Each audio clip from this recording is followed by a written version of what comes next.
Hey, what's up? Just wanted to record a quick video showing you guys an audio processing technique that I like to use that has to do with delay plugins and audio manipulation and things like that. So I have in front of me a Logic session that I started working on the other day. I was live streaming the beginning of a thing that I'm working on right now. It's kind of a modern classical sort of ambient piece that's going to be part of an album that I'm going to be putting out later.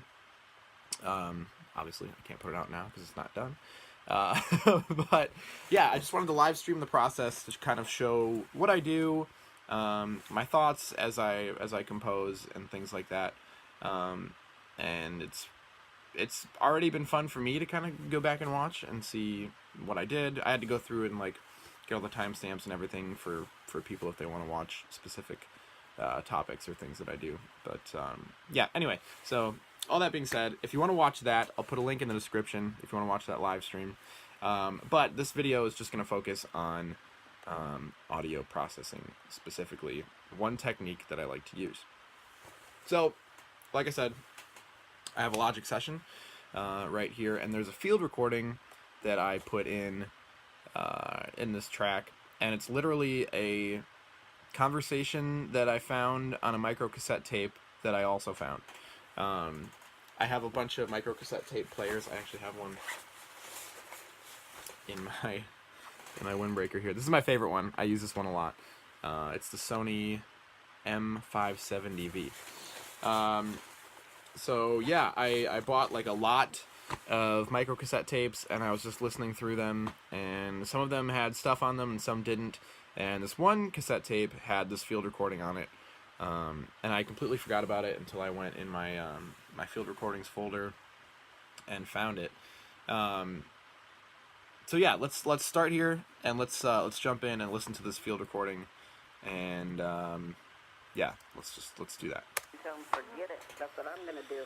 If he doesn't pay. So this goes for a little while, and I'll open up the automation here because I have automation on a delay plugin. I like to use Waves H Delay. I think that's what I'm using. Waves H Delay. I'll open that up here. He lives there. I'm telling you. That's right. In the back, still has the plastic on it. So I have it just playing in the background. I'm gonna show you a picture of him. With some other stuff going on here. And then the delay mix, once we hit this point here, starts to automate in.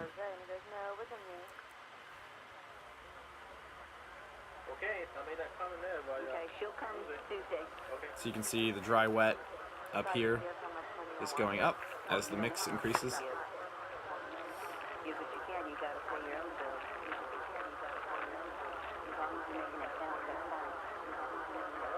So you can hear that the audio just kind of stacks on top of itself and oscillates, and it'll keep going like that.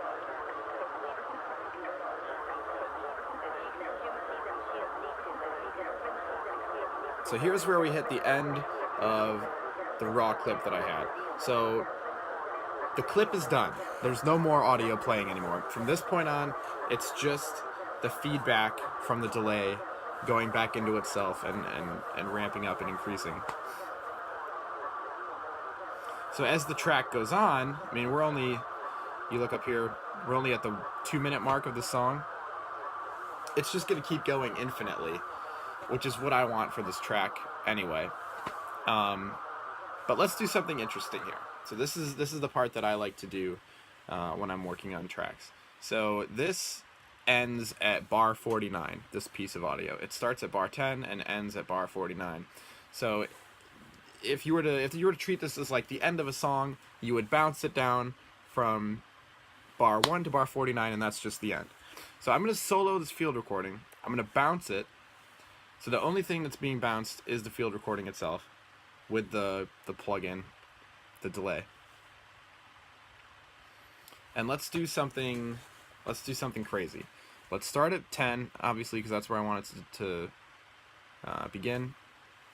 And rather than bouncing it, ending right where the thing ends, let's just go to 250. Bar 250, and see what that sounds like. So I'm going to bounce that.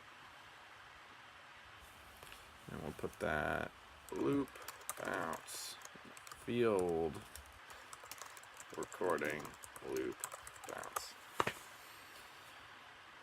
So let that do its thing and come back. 2 hours later. It bounced, it normalized, it converted. We're good, we're ready.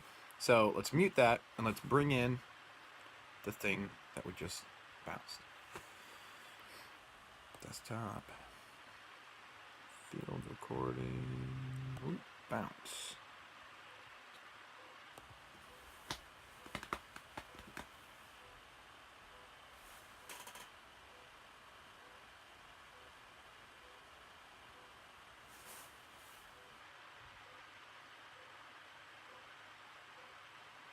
Is that my car horn?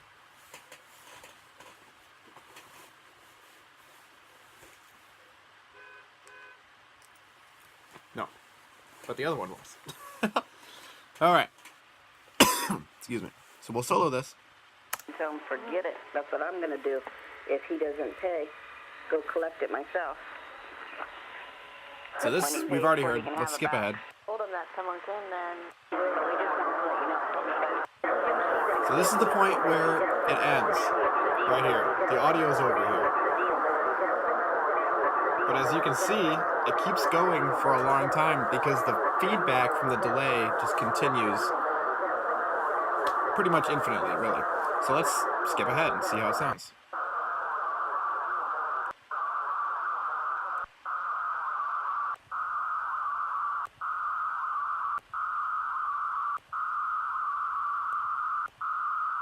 At this point, it's indistinguishable. Like, there's no way to tell what this was, what it started out as. So what can we do with this? You might be wondering. Let's just take this small chunk. We'll bring it back here so we aren't working way out in the middle of nowhere.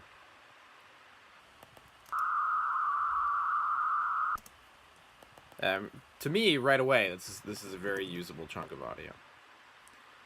And something basic that I like to do is just stuff like this.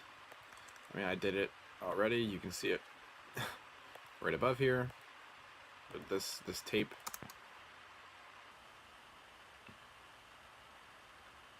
That was just me starting and stopping a cassette tape recorder. So, clearly, I like to do this a lot.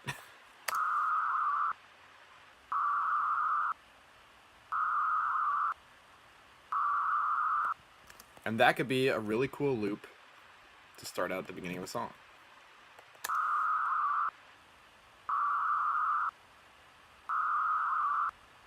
If you're not a big fan of the clicking, which I don't know why you would be, it's super easy to get rid of.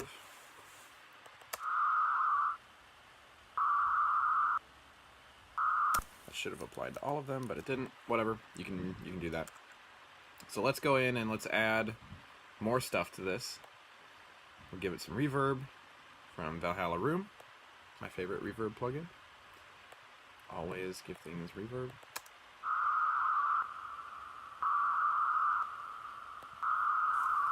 We'll give it a low cut filter. Sorry, a high cut filter.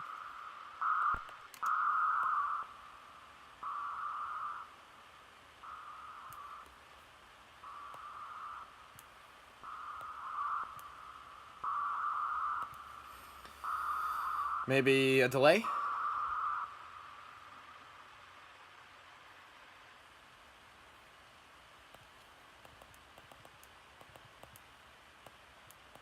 Bring that down. Turn the analog off because it adds noise that I don't want.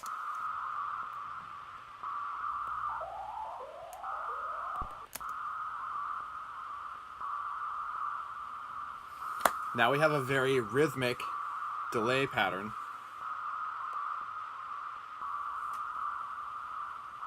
And the pops that we didn't like before, that I said you can fade out and get rid of, those pops now make almost a percussive element in this track.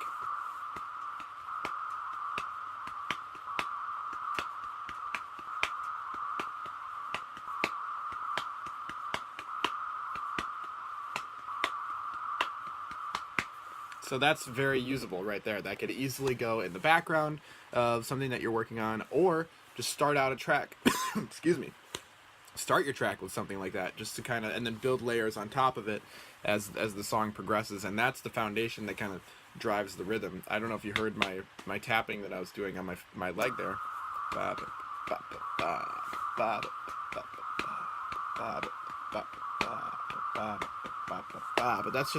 that's what the delay pattern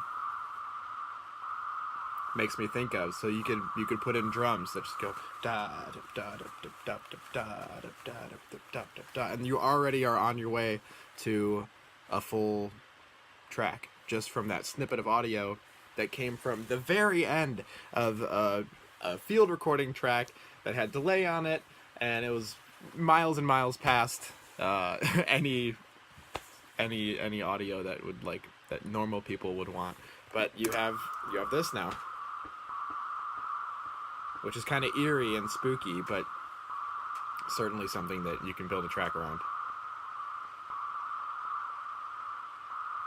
So that's just one way to do a technique that I enjoy using a lot in my music, and hopefully you can find some use from that as well.